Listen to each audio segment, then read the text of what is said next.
So we've all cooked steaks before, and sometimes they're perfect and other times they're not quite so perfect. Well, in this video, I'm gonna show you guys my 3 tips for making an amazing steak on your Blackstone Griddle. Let's get right into the video.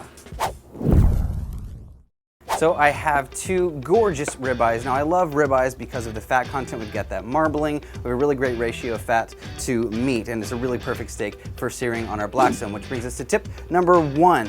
You want to bring your steaks to room temperature. Don't pull them right out of the fridge and expect to go grill them, because the inside is going to be cold far before the rest of it's starting to cook together. You want even cooking. So tip number 1 is make sure you bring your steaks up to room temperature. Now tip number 2, we forget this one sometimes, so don't forget it because it's very, very important. Make sure that your steak is nice and dry. Use some paper towel and pat all around every single surface of your steak. That's going to give us a nice dry surface where the oil can actually sear the steak instead of the water or the moisture content steaming the steak.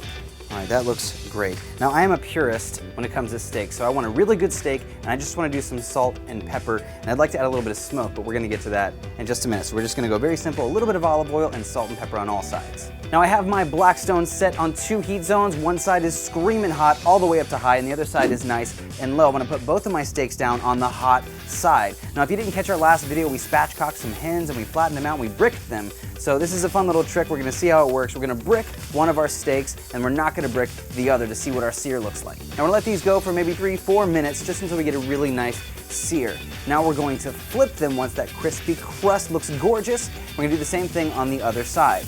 Now here's where we get pretty fun. We're going to play with our Blackstone. I'm going to show you guys a quick little hack. This is another bonus tip for you. Now I've got some applewood chips. We don't want to use chunks, I'm using chips. Now we're going to use our torch and we're going to light them on fire till they get nice and smoky. Now I've got a resting tray. I'm going to put that on the cool side of my griddle, and I'm going to put my steaks directly on that. Now these are very rare in the middle still. We want to cook them in the smoke with a lid. So we're going to add our wood chips that are nice and smoky right to our rack, and we're going to cover it. Now we're going to finish cooking this in about 15 minutes or so. It's going to take a minute because we're getting residual heat, not direct heat, right from the griddle. We're going to impart all that wonderful flavor from the smoke. It's going to be amazing.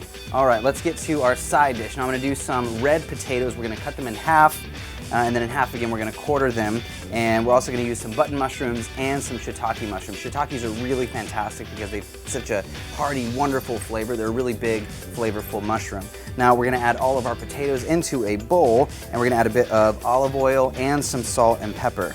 Now we're going to toss those around just to make sure everything gets nice and coated. We're going to go right on to the hottest part of our grill. Now we actually have some of that leftover ribeye fat, so we're actually going to cook our potatoes in that ribeye fat. We're going to add just a touch of butter and a little bit of beer. Now we're going to add our lid to kind of let it steam and saute all at the same time. Now potatoes are going to take just a bit longer to cook than the mushrooms, so we're going to add the mushrooms after about 2 or 3 minutes or so, add a little bit more beer, and put our lid back on. You just want to steam those vegetables and get all that flavor kind of all wrapped up into a nice little potatoey, mushroomy bundle of goodness. It's going to be delicious. If you notice your wood's not smoking quite as much as you'd like, go ahead and lift the lid, hit it with your torch again, just so we can fill that whole area with smoke and really surround our beautiful ribeyes with that smoky flavor. We're going to get this wonderful campfire taste. It's going to be awesome. You guys are going to love it. All right, now these both look pretty amazing. The one that we bricked actually looks like it has a little bit more caramelization. It's actually called the Maillard reaction, and it's the proteins caramelizing, kind of like sugars and vegetables. But the one that we didn't brick looks really great too. So let's give them like 5 or 6 minutes. Let's let them rest, all those juices get nice and subtle in there. We'll slice them open and see how we did. Let's give these a slice. Now this steak is going to be succulent and juicy. We've got crispiness. We've got all these beautiful, wonderful things going on. If you like a juicy steak, my friends, that's how it's done. There you go. So easy. That's how you guys need to start making your steaks. Let's take a bite. Oh yeah. It's so juicy, so delicious. It has a ton of smoke, like crazy amounts of smoke. You guys are gonna love this trick when you try it at home. If you guys like this recipe, go to blackstoneproducts.com to check it out. I'm your host, Chef Nathan Lippy, and I'll see you guys in the next video.